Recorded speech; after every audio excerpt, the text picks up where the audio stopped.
it's kind of a contrast, right, between computers and biology. Biology is a system that we didn't engineer, right? So we have to figure out how it actually works with these rule of thumb, whereas computers or AI, we kind of know the input and we have started it from a point of sort of designing the system.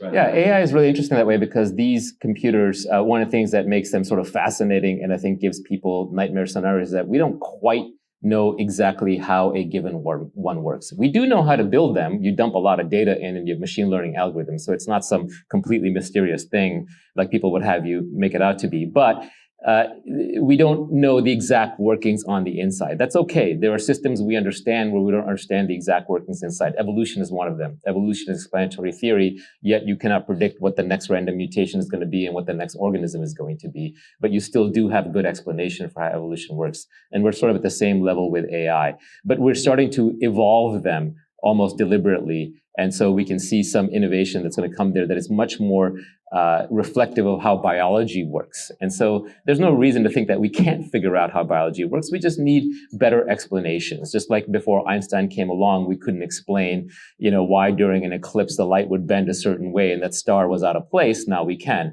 Before Einstein came along, we couldn't build GPS tracking because we weren't accurate enough because there would be error. Newtonian mechanics were an approximation, but an incorrect one ultimately. So the same way, we need better explanatory theories in biology. And I hope that the search for life extension will attract good people.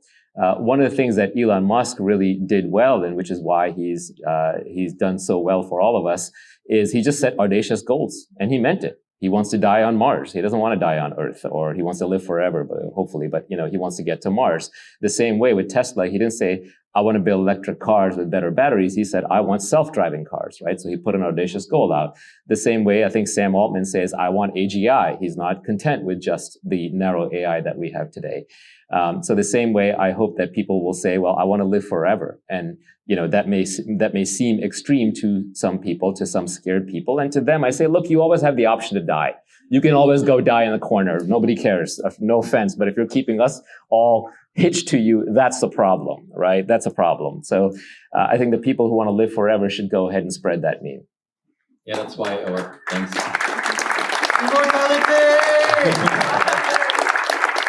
Yeah, that's why our slogan at Vitalia is make death optional.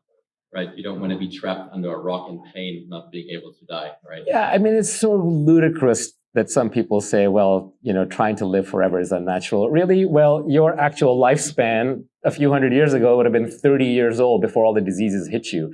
You don't have a problem with antibiotics. You don't seem to have a problem with anything, aspirin. You don't seem to have a problem with organ transplants. You don't seem to have a problem with blood transfusions. You don't seem to have a problem with COVID vaccines, but all of a sudden you have a problem with life extension. It doesn't make any sense whatsoever. It's a contradiction in terms. You ask people, right, when they were 5 years longer, yes, another 5 years. I hate to be pejorative, but on this one, I'm going to be, because I feel like this is too important of a topic. I think this is self-hatred, like a self-loathing that they then project out into the world. Okay, tell more. They don't like themselves, so they want to project that on everybody else. Mm-hmm. It's low self-esteem writ large. Yeah.